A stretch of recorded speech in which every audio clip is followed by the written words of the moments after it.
रहीम अस्सलाम वालेकुम। इस वीडियो में हम सीखते हैं कि हम किस तरह से ऑलरेडी एग्जिस्टिंग एसेट्स की का जो टेक्सचर है वो चेंज कर सकते हैं, अपना लोगो वगैरह ऐड कर सकते हैं या कुछ भी। तो उसके लिए मैंने ये वाली एक आर्म चेयर के नाम से एसेट जो है वो डाउनलोड किया है और इसको हम अब यहाँ पे देख सकते हैं प्रीफैब्स में इसकी प्रीफैब मौजूद है। इसको हम ड्रैग ड्रॉप करते हैं यहाँ पे और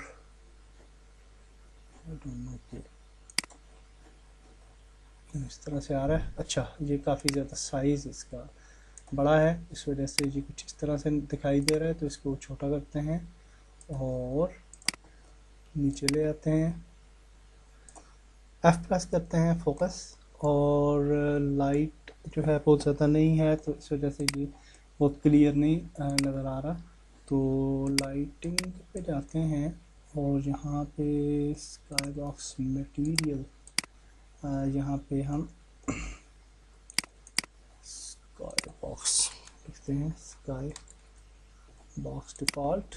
और अब जो है लाइट नहीं है एक्चुअली हमारे सीन में, तो इस वजह से हमें प्रॉब्लम हो रहा है। तो लाइट एक ऐड कर देते हैं और डायरेक्शनल लाइट, और अब हमारा सोफ़ा जो है वो बेहतर दिख रहा है। तो नाउ जहाँ पे ये है कि इस सोफ़े के टेक्सचर्स हम कैसे चेंज कर सकते हैं।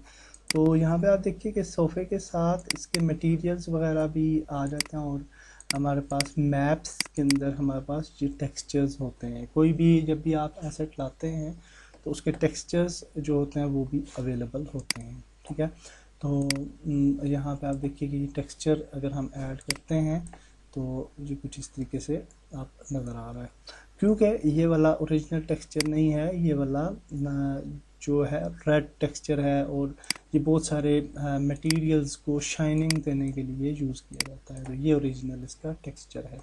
तो यहाँ पे आप देखिए कि अगर हम इस टेक्सचर को चेंज करना चाहें तो सिंपली हम क्या कर सकते हैं कि इसको फ़ोटोशॉप में ले आते हैं और अब आप इसको चेंज कर सकते हैं। तो यहाँ पे आप देखिए कि ये सोफ़ा जो है ये इस तरीके से कुछ मैप किया हुआ है और यहाँ से आपको अंदाज़ा लगाना पड़ेगा, या फिर आप इस एसेट को 3ds Max में अगर लेके जाते हैं तो इसके टेक्सचर जो हैं अनरैप भी हो जाते हैं विद UVW अनरैप मॉड्यूल। तो अब अगर आप देखें तो यहाँ पे फॉर एग्ज़ाम्पल आप इस जगह पे हम जो है वो कोई लोगो वगैरह ऐड करना चाहते हैं या कोई भी चीज़, तो यहाँ से आपको आइडिया लगाना पड़ेगा और यहाँ पे तकरीबन मेरे ख्याल से ये वाली जगह जो है ये वहाँ पे मिडल पे आ रही है, क्योंकि ये अनरैप करके उसने ये टेक्सचर ऐड किया है। तो हम जहाँ पे फॉर एग्ज़ाम्पल ये कुछ भी बना लेते हैं, लेट्स सपोज कि हम यहाँ पे कोई शेप बना लेते हैं, इस तरह से लोगो या कोई भी चीज़ आपको चाहिए हो तो ये हम बना लेते हैं और इसको इस तरह से कलर दे देते हैं और ये समझें कि आपका लोगो वगैरह है। और जो बैक का टेक्सचर है इसको भी अगर हम चेंज करना चाहते हैं तो ये भी कर सकते हैं। और डेस्कटॉप पे जाते हैं और यहाँ पे कुछ टेक्सचर है हमारे पास, फॉर एग्जांपल ये वाला टेक्सचर हम just for learning purpose, accurate नहीं होगा, जस्ट आप सीखने के लिए आप देखिए ये टेक्सचर हमने ऐड कर दिया जी।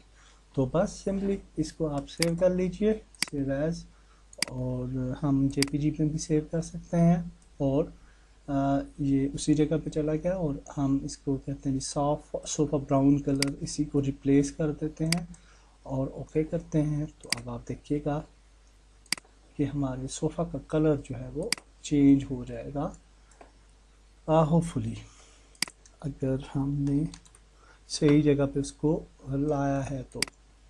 हाँ ठीक है, ये वाला है सोफ़ा ब्राउन। तो इसको आप जो है वो अब इसका सोफ़ा को सिलेक्ट कर लें और ये वाला कलर जो है उसके ऊपर ऐड कर लें और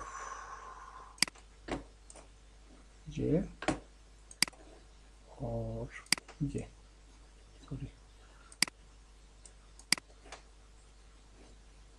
ये